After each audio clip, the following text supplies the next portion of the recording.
Great to connect with you. I first found your video on my Twitter. I'm not a big TikTok guy, but tell me how the whole thing came together and how long did it take you to make it? Yeah, so I've been doing TikTok for about like this entire quarantine, and it kind of started as a joke, but now I've had some kids, there's some young baseball players that have followed me along, so I think that now I guess I have a decent sized voice, and I wanted to kind of really think about what I wanted to say because some of the kids were asking me for my opinion, and so I didn't want to make an emotional decision that would just be something that would backfire at me or something that I didn't want to have like that's not positive. And so I thought about it for a couple of days. And then when I finally had something that I wanted to write out, like in my notes on my phone, I just got a bunch of clips, honestly, from like a bunch of the moments from last year. It took me about an hour or so, and then just put it together, sent it to a couple of friends, said they liked it, and then just let it fly. You just said something that I don't think a lot of young people, myself included, don't do a lot of, which is we waited and we thought about it. And you wanted to Mhm. find the right words. And in this time of reaction, walk me through that process of what's it like now to find the right words to speak out in a moment like this? Yeah, it's hard because I think so often you see these guys who say something and then eventually regret it. And so I think that I kind of learned from that. And so what I do personally is I take in a lot of the stuff that all the athletes say on Twitter and on Facebook and on these talk shows, and I listen to it, and I listen to some stuff that I believe in, and then I hear some stuff that I don't want to believe in, so I can hear both sides of it.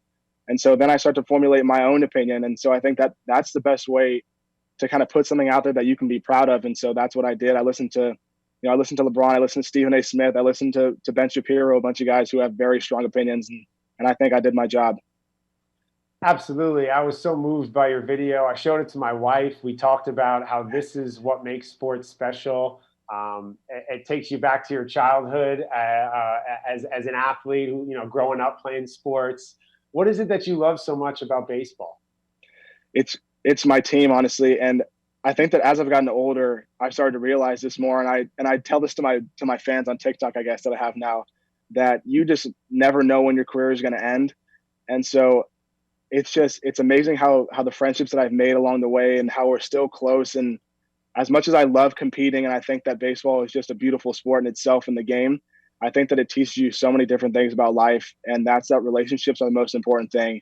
And my teammates from last year, I'm still talking a lot to the guys that I went to Omaha with. I'm still super close with my high school teammates from Damien, and it's just baseball's been so good to me, and I owe it something. And so this video was kind of me doing that.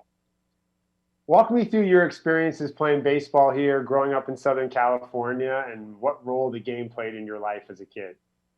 Yeah, I went to Damien High School, obviously, and it's an all boys school, and it's a very challenging baseball school. Like it's competitive, and we had some good names while I was there, like Nick Lodolo and Grant Hawken and Isaiah Carranza, who have all gone on to have good careers. And so it was competitive, and it taught me that something that I didn't know when I was younger, which was that baseball is not always fair to you. I rode the bench a lot my freshman year, and I learned more and more as I got on, and then I started to play for CBA, California Baseball Academy, with Joe Spears and John Pano, and they just taught me everything I needed to know to get ready for college. And it was it was a grind in California because you play all year, but I think that it I think that it made some good relationships, and I learned a lot.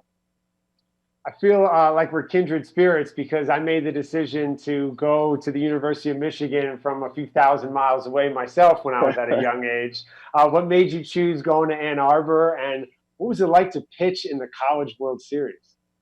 I get the question a lot about moving from California to Michigan, but it's just when you step on campus, you kind of know you feel the aura, and you see all the alum, and they come up to you like when you're on your visits, and they're like, "Oh, Isaiah, you're gonna love it here. Just trust us." And my one of my cousins actually went to Michigan, and he was pounding inside me from a young age.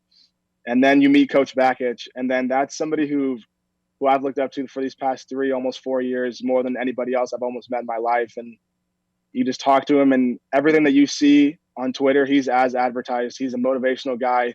He loves the game, but he treats us like we're his kids, and it's amazing. And then going to the Omaha question, honestly, the majority of it is really a big blur because I was just so nervous, and so many people, but my teammates were always right there for me. And then I remember when I was getting taken out in that fifth inning, I kind of just took a look around the stadium and saw people clapping, and it's just a moment I'll never forget. And it may not have worked out the way we wanted it to, but it's a thing that I'll never forget. And you pitched 4 complete innings in the College World Series, and then you come back the next season and have that season shortened due to the global pandemic. How have you been dealing with that frustration? And I would imagine it makes you that much more motivated to get back on the baseball field soon. Yeah, I'll never forget that day when Coach Backich finally broke the news to us that the season was over, and it was heartbreaking because these group of seniors I was very close with. I had 3 years with them, and so it hurt really really bad for us for a couple of weeks, and it kind of still stings now knowing that it's just like a big question mark of what could have been. And so now I kind of take that out into the weights these days, taking out the frustration. And I know that everybody's working from home as hard as they can. We have like these Snapchat messages of us putting up weights, and me and Willie Weiss compete with our bench press and stuff like that virtually. But we're all working hard, and we're all super excited and motivated to get ready for next year. We have a good class of freshmen coming in, and I think we're going to be good again and make a run. How have your teammates reacted to your TikTok video going viral? It's actually pretty cool because in a world that's so negative and like TikTok it's kind of like I wouldn't say it's a selfish platform, but you're putting yourself out there and people can criticize you. And I've received like so many texts from my teammates. Coach Backich texted me last night with how proud he is of me, which means a lot to me. Coach Feder texted me as well. My teammates have been super supportive. Casey Buckley, one of our catchers, said it almost made him cry, which is super, super cool. And then even like in the baseball world itself, I've gotten some messages. Tony Kemp actually just recently DM'd me on Instagram saying how good the video was. And then Nicole Yarbrough, Ryan Yarbrough's wife, messaged me, and I was super fangirl because I was just using him and Elm with the show, which is crazy. And so it's been really good. It's been really good feedback, which I'm thankful for. Talk to me about your sister and her softball career. I know she's playing out in Minnesota. Mm-hmm. Yeah, she just graduated actually recently. Yeah. So how is she reacting to you being a TikTok star? Yeah, it's she actually filmed a couple of my first videos, and so she's always like once you get super famous, then I'll start making my videos, so then people know who I am and whatever. But I'm super thankful to have her on my side. She always supports me. She always comments and likes on them, which I'm thankful for, and I'm just happy that she's here and home, and she's on her way to doing something great in her life as well because her softball career is over, but she wants to do something with law, which is going to be cool. Now that you see how many people you were able to impact and inspire, does that change the type of content we're going to see on your TikTok moving forward, do you think? I think so. I kind of bounce all around with I guess baseball is the main thing that I want to do, obviously, with my content, but I posted some funny stuff, and then I've posted some stuff about how I wish I could change some things I knew in high school. And so people responded well to that. And I've been doing Q&As actually, and these kids have been reaching out to me with these questions about how to gain velocity and what I wish I knew. And I think that I'm going to start going more towards that direction. And because I think in reality, what I've learned the most from TikTok is that it's all about relating to these kids. And so, I think back to myself in high school, and I just wanted somebody that I could look at and see as like a tangible goal, because it's so easy to look at like these insane baseball players and you think that it's so far away, but in reality, if you work hard consistently throughout these years, you're almost there. And I think that I can be the middle ground for like what they can achieve in high school to college, and then they can look at these guys beyond their careers.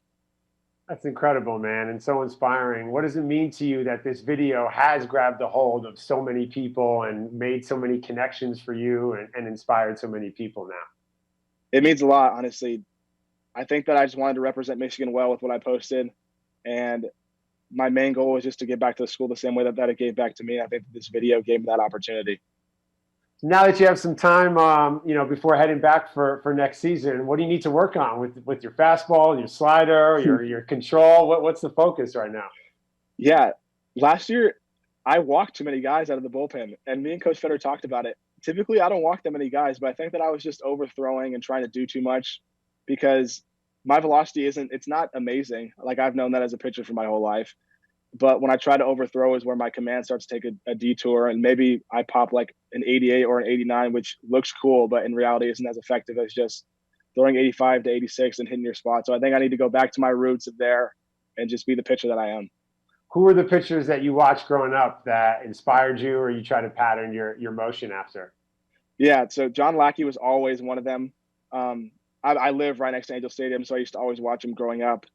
But now I've been a huge fan of Shohei Ohtani and Marcus Stroman. Shohei Ohtani's kind of living my two-way vicarious dream. I'm living it through him. And so he's awesome. I'm glad to have him in Anaheim. He's a freak of nature. And then Stroman, actually, He's more of my type because I think that he was underrated, like in high school. Actually, he was pretty good in high school, but he's undersized. And so people kind of dock him down for that. And so when I actually in Omaha, I got like this pitching ninja tweet that said pitching with emotion. And then I quoted it and I put doing my best at Marcus Stroman impression. And he responded back to me and followed me. And I was just like, I was so starstruck. I was shaking, and it's been super, super cool. He still follows me to this day, which is cool. You've been crushing it on the mound and just crushing social media. And you mentioned these quotes. I feel like the quote of your latest TikTok should be up in every clubhouse, every little league dugout. It's incredible, man. It's just Yeah. great stuff. Really, really cool. Thank you. Yeah, and they're going to be a whole generation of kids, the same way you watch Lackey, they're going to be watching you on the mound and imitating your motion, and that's got to be incredibly inspiring as well. Yeah, I hope so. And to the kids that are watching this, just keep chasing your dreams. Don't let anybody tell you otherwise, and just work hard. That's all I can say. And to the kids watching this, go blue. Forever go blue, baby. Let's go. That's right. I got to rock it like Isaiah. That's right. Go blue. I love that, actually. I love that hat. That's good. That's awesome. Congratulations, man. Thanks for your inspiration, and best of luck. And I look forward to seeing you on the mound again soon. Yeah, thank you for having me. And yeah, go blue, baby.